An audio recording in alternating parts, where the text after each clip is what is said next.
Hi, this is Soul Secret Stories with a new original tale from my channel. Mary had always considered her marriage to Stephen a safe harbor. 15 years together was not a turbulent ocean of passion, but a calm, steady sea where every day resembled the last. Yet it was in this predictability that she found comfort. Stephen worked as an economist for a major corporation and returned home at the exact same time every day. My dear friends, I would like to get to know those who are listening to me right now a little better. Please write down which city or country you are from. It is very important and interesting for me to learn more about my audience.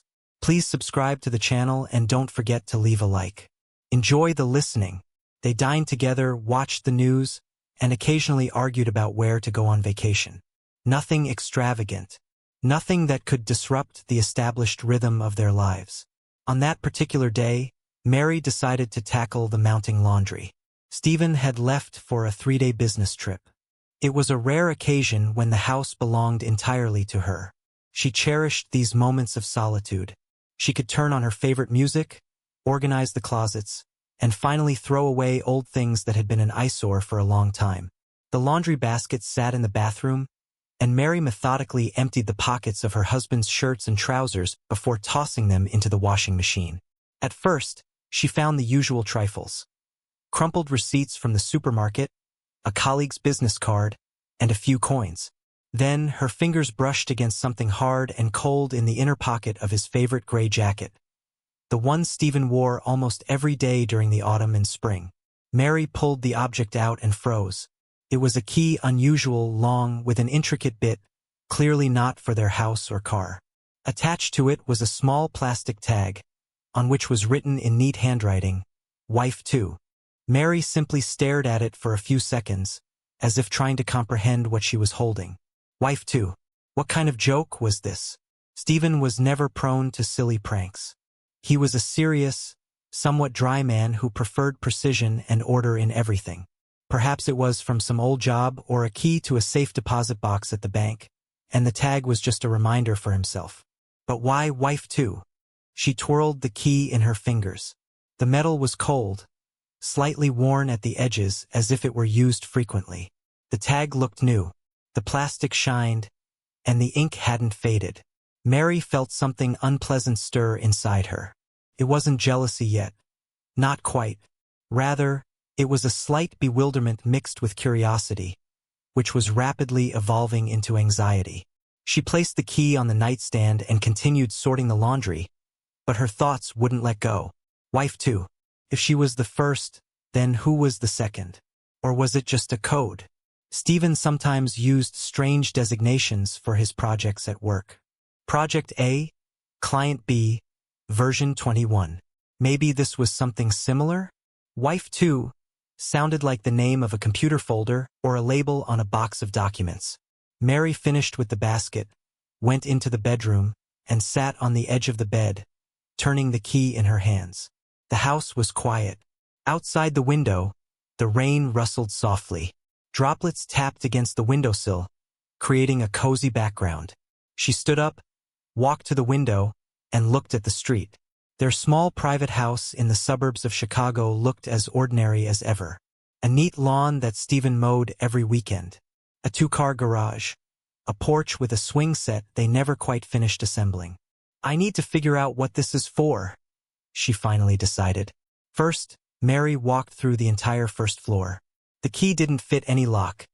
Not the front door, not the terrace door, nor the kitchen cabinets.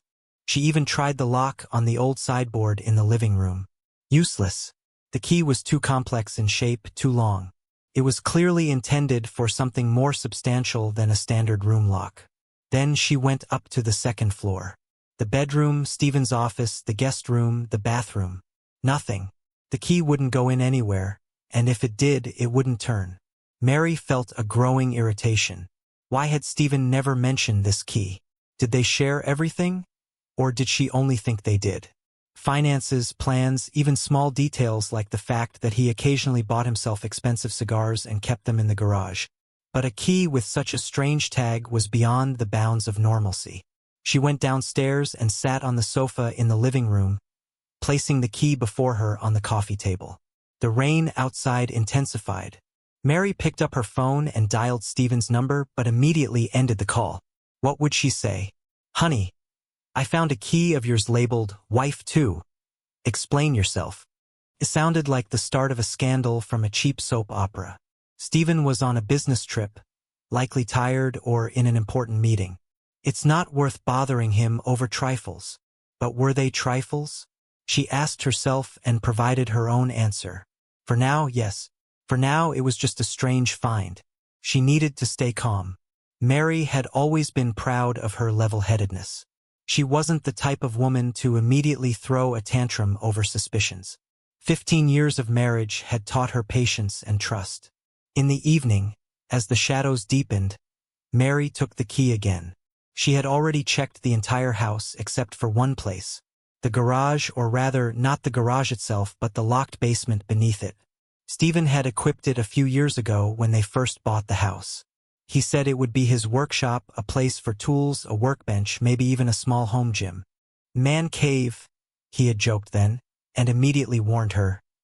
Mary, please don't go down there without me. There are many sharp tools and live wires. I don't want you to get hurt or accidentally break something. She respected his request. In all those years, she hadn't gone down once.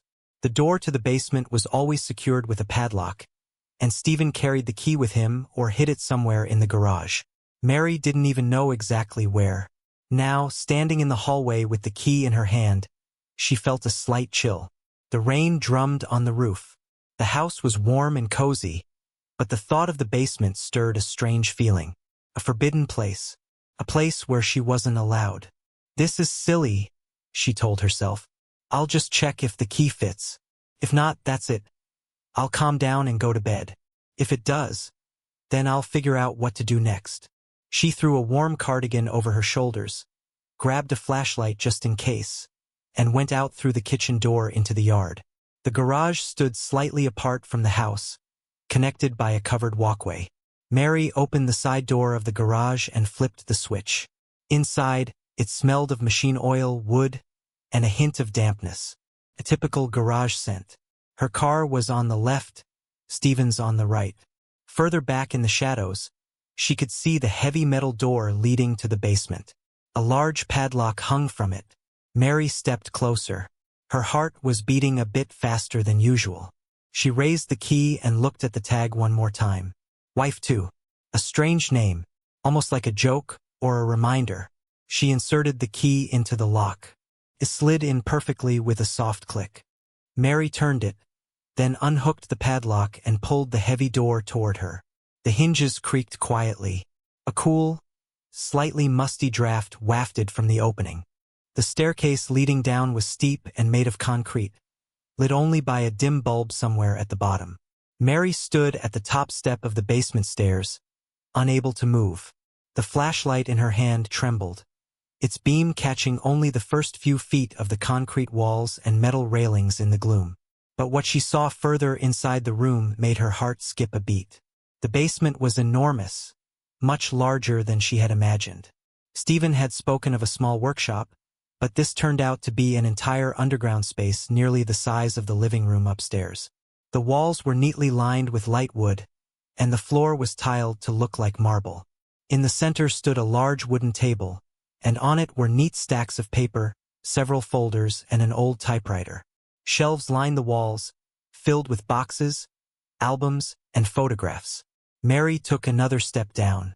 The air was cool but dry, with a faint scent of lavender and old paper, not at all the musty smell she had expected. The ceiling light turned on automatically as the door opened, flooding the space with a soft, warm glow. She descended fully and stopped at the foot of the stairs, looking around. On the far wall hung a large corkboard covered in photographs. Mary stepped closer, and her breath caught. The pictures were of her. There was Mary during various years of their life together. There she was laughing at a picnic during the first year after their wedding. There they were together at the beach in Florida. There she was in the kitchen, focused on chopping vegetables. But there were other photos, the ones where she wasn't posing. Mary sleeping in their bed. Mary reading a book on the sofa. Mary watering flowers in the garden. The shots had been taken secretly from various angles, as if from a hiding place. Beside her photographs hung others, a woman Mary had never seen before. She was roughly her own age, with dark hair and a soft smile. In one photo, she stood by a window in some unfamiliar house. In another, she sat at a wooden table just like the one in this basement. Under the photo, in Stephen's neat handwriting, was written, "Anna, wife 2. Mary felt her legs turn to jelly. She leaned her hand against the table to keep from falling. Wife 2. Not a joke, not a pet. A real designation. She slowly walked around the room. In the corner stood a cozy sofa with a throw blanket, a floor lamp, and a small library. The books were mostly from her favorite genres: light romances, mysteries, and a few collections of poetry. On a shelf lay her old scarf, the one she had lost 2 years ago and searched the whole house for. On the table, Mary saw an open folder. Inside were neatly filed pages, Stephen's diary entries. She took the top one and began to read, though her fingers shook violently and the letters blurred. Today Mary asked again why I come home so late from work. Told her I'm working on a new project. She believed it, as always. Anna was sad today. She says she feels lonely without me in the evenings. I try to be fair to both. They are both my wives. One is for the public, for society, for everyday life. The second is for the soul, for the silence, for the parts of me that Mary never understood. Mary set the page down as if it had burned her hands. Her head was spinning. 15 years. For 15 years she had lived in the illusion of a happy, if somewhat routine, marriage. And all that time another world existed for her husband. She continued her inspection. In a small alcove behind a screen, she discovered a kitchenette. An electric kettle, a microwave, a shelf with tea and cookies. Nearby was a bathroom with a shower, tiny but perfectly clean. Everything suggested that someone spent a lot of time here. Was it Stephen alone, or did this Anna also come here? On the wall by the entrance hung a calendar. The dates were marked in different colors. Red for Mary, blue for Anna. Weekends, holidays, even birthdays. Stephen carefully planned his life, dividing it between 2 women. Mary sat on the sofa and covered her face with her hands. Tears didn't come. Instead, a strange, cold calm grew inside her. She had always considered herself a rational person. Now that quality helped her keep from screaming. "Why?" she whispered into the void. "Why didn't you tell me? Why like this?" Suddenly, she heard a slight noise upstairs. The garage door? No, she had closed it behind her. Mary jumped up, her heart pounding. Had Stephen returned early? She quickly went to the stairs and listened. Silence. She must have imagined it. The rain was still drumming on the garage roof, creating the illusion of footsteps. Mary returned to the table and opened the top drawer. There lay a frame with 2 photographs. Stephen and Mary, Stephen and Anna. They were sitting at the exact same table in the exact same cafe. The photos were taken from the same angle. Mary looked happy in her photo, unsuspecting. Anna smiled at Stephen warmly, like he was the closest person in the world. The date on the back, 3 years ago. Mary put the frame back. Her hands no longer shook. She felt a resolve being born within her. Not hysteria, not tears. A cold, clear anger and a desire to understand everything to the end. She picked up her phone. Text her husband? No, she wouldn't warn him. This conversation would only happen in person. Then Mary turned off the light, climbed the stairs, closed the basement door, and hung the padlock back. She put the key with the Wife 2 tag into her cardigan pocket. The rain outside intensified. Mary returned to the house, made herself some strong tea, and sat by the window, staring at the dark garage. Questions swirled in her head. Who is Anna? How long has this been going on? And most importantly, did Stephen truly love her, his Mary, or had she always just been one of the wives? She didn't know the answers, but she knew one thing. Tomorrow, when Stephen returned, this conversation would change everything. Mary finished her tea and went to bed, but sleep would not come. She lay with her eyes open, staring at the ceiling, listening to the rain wash away her familiar world.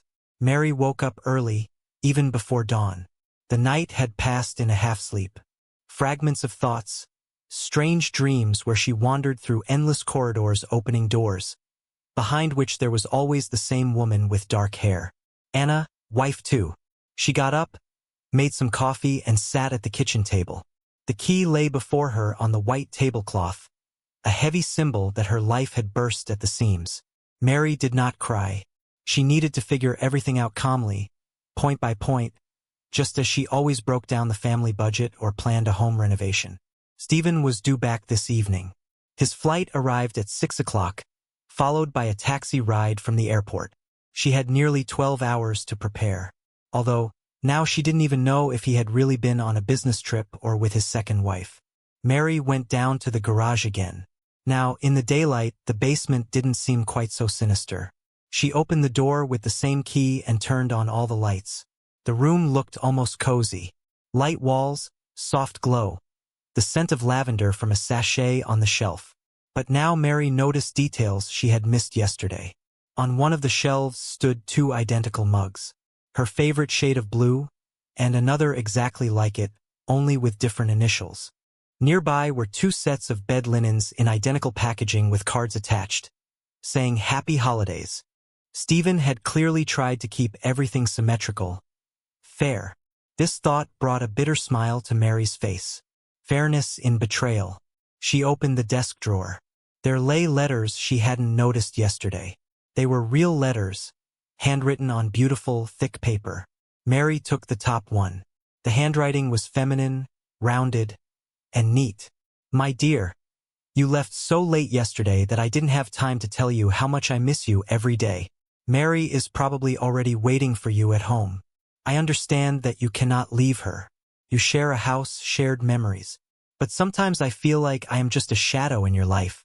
Wife too, the spare. Tell me that isn't true. Mary set the letter aside. Her hands were cold. She read further, one letter after another. Anna wrote about her loneliness, how she waited for his calls, about the small joys when Stephen managed to carve out an evening for her. There were also Stephen's replies, drafts that he apparently hadn't sent. In them, he explained that he loved them both in different ways. Mary for her stability, for the fact that she understood his routine, for their shared life. Anna for the passion, for the way she made him feel alive, young, and full of ideas. Mary is my first wife, my foundation. You are my second, my muse. I cannot lose either of you. Mary closed the drawer. There was a void in her chest. Not pain, but a hollow emptiness. For 15 years she had been the foundation. Reliable, predictable, convenient. And somewhere else, there was a muse. Secret, forbidden, vibrant. She continued her search. In a small wardrobe, she found new clothes with tags still on them. Several elegant dresses in a style she herself never wore. Mary tried one on. It fit almost perfectly. The same size. Stephen chose things using his first wife as a reference. This thought was particularly humiliating. On the far wall, Mary discovered a small door she hadn't noticed yesterday. Behind it was another room, smaller. It contained a comfortable sofa bed, a television, and a crib wrapped in plastic. Mary froze. Her heart began to pound again. The crib was new, with white lace and soft toys. Nearby was a bag of baby clothes in neutral colors.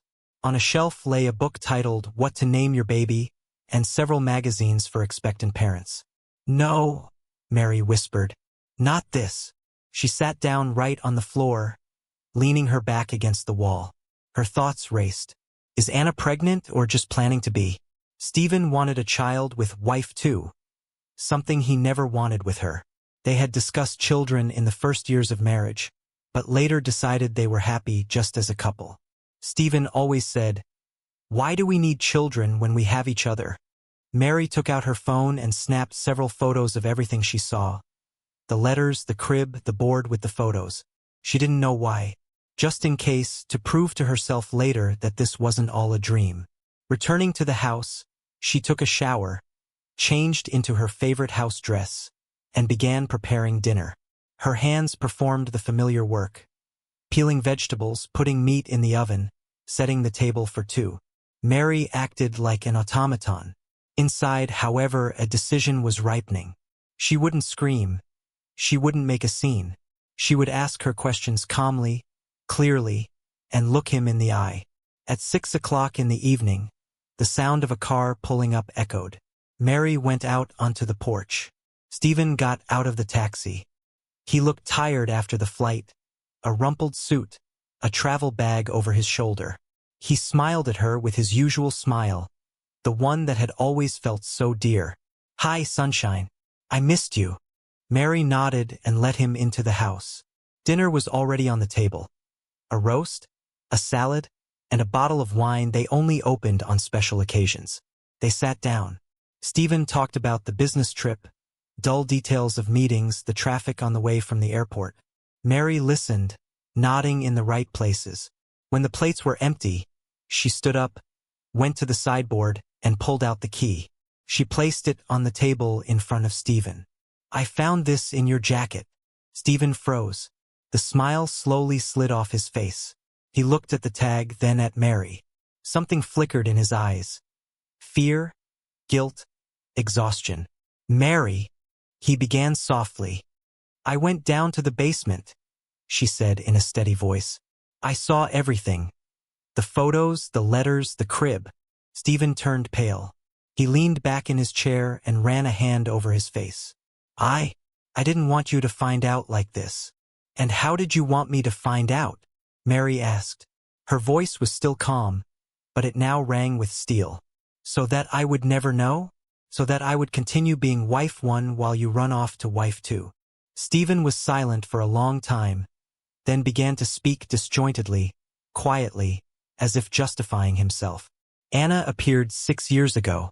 We met at a conference. She understood me differently. With her, I could be entirely myself. Not an engineer, not a husband who has to fix the faucet and pay the bills, just a man. I tried to stop several times, but then she got pregnant. 2 months ago. I couldn't leave her." Mary listened. Every word fell like a heavy stone. 6 years. A future child. All this time, while she was cooking his dinner, washing his shirts, waiting for him to come home from work, he was splitting himself in half. "Do you love her?" she finally asked. Stephen looked away. "I love you both in different ways. You are my family, Mary, my home. She is my weakness." "Did you bring her here? To your garage?"